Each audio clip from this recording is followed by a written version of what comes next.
Pernah nggak ketika kamu sibuk packing barang di rumah, tiba-tiba orang tua atau istri kamu meminta kamu ke warung untuk membeli sesuatu? Kalau pernah, mungkin rasanya jengkel juga ya. Udah tahu kita lagi kerja, malah disuruh-suruh. Terkadang karena itu juga konsentrasi kita bisa pecah. Bisa jadi salah jumlah kirimannya, atau kita lupa balas chat, salah catat orderan, dan berbagai kesalahan lainnya. Kalau kamu masih satuan pengirimannya, mungkin ya belum merasakan hal tersebut. Coba deh, kalau mulai berjalan belasan, puluhan, atau bahkan ratusan, maka konsentrasi penuh itu sangat dibutuhkan walaupun hanya kerja dari rumah. Nah, mindset miliaran apakah emang harus begitu pikirnya? Ya enggak dong. Kalau kamu mau miliaran, maka harus diubah juga mindsetnya.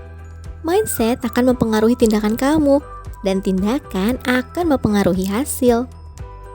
Jadi miliaran itu nggak menjadikan rumahnya sebagai tempat kerja. Kalau kamu masih baru, ya mungkin iya wajar.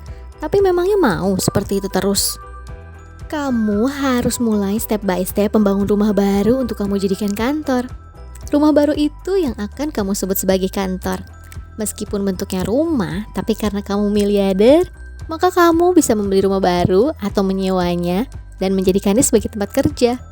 Terkait tempat kerja tersebut, hanya pebisnis yang berkapasitas yang lebih unggul. Maksudnya? Ya ilmunya, usahanya, tempat kerjanya memadai, pegawai dan lingkungannya mendukung. Kalau dalam seminar-seminar biasanya disebut dengan 3S ya. Space, Stock, and Somebody Else.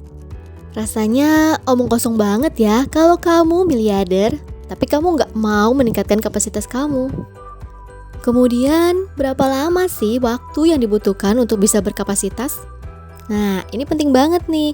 Karena kalau kamu nggak mengetahui kapan sih kamu seharusnya sudah mulai naik level, maka kamu nggak akan pernah tahu kapan harus kamu bergerak. Secara umum, orang yang dianggap master atau menguasai suatu bidang merupakan orang dengan 10.000 jam terbang. Ini seperti sudah ketetapan umum atau hukum ya. Seorang pilot yang sudah 10.000 jam terbang, tentu dia master. Arsitek yang sudah 10.000 jam terbang melayani klien, tentu dia master. Guru bahasa Inggris yang sudah 10.000 jam terbang mengajar, tentu dia master. Dan biasanya lagi, orang yang sudah master itu jarang loh ada yang miskin.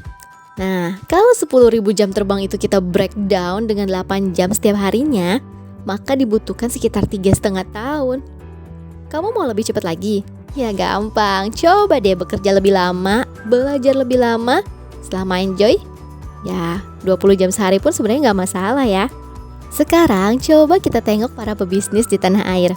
Umumnya ya, di tahun pertama itu mereka merintis bisnis, mencari passion, mencari tahu mana yang fast moving, kemudian banyak-banyak riset dan analisis.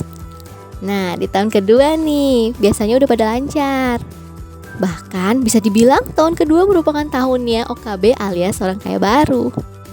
Mereka gak ada hari tanpa yang namanya pamer omset. Kelihatannya excited banget ya. Yang diomongin jumlah omset dan keuntungan profit terus. Lama-lama ya emang kayaknya muak, tapi mau bagaimana lagi? Karena memang begitulah masanya. Bisa dibilang hampir setiap pebisnis akan mengalami hal tersebut. Baru deh nanti di tahun ketiga udah mulai dikit kicauannya.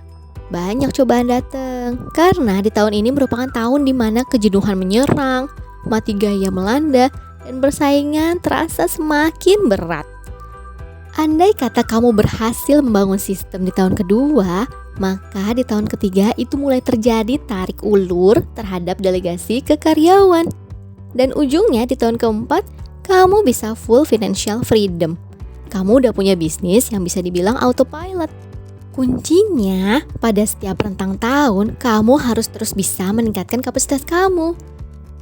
Mulai menyediakan modal, kemudian berkorban, mendapatkan hasil, dan hasilnya sisihkan. Lalu jadikan modal lagi, berkorban lagi, hasilnya sisihkan lagi. Begitu terus sampai 3 hingga 4 kali. Kalau penyisihannya sudah banyak dan melampaui target, bisa deh kamu menaikkan kapasitas kamu. Jadi, kalau kamu sudah menyisihkan profit bersih, putar uang itu menjadi stok yang lebih banyak, atau tabung supaya kamu bisa membeli atau menyewa tempat yang lebih besar. Atau nih, kamu bisa pergi ke seminar atau apapun itu deh, yang jelas tujuannya untuk meningkatkan kapasitas kamu. Memang ya, profit itu sangat penting, tapi kalau cuma ditumpuk, ya jadi nothing. Berkapasitas itulah yang menunjukkan kamu adalah something. Thank you banget bagi kamu yang udah menonton sampai sejauh ini. Semoga apa yang aku share ini memberi manfaat ya untuk kamu. Feel free to subscribe, like, dan komen. Aku berdoa semoga aku dan kamu selalu diberkahi oleh kesehatan dan kesuksesan di masa hidup kita. So, bye!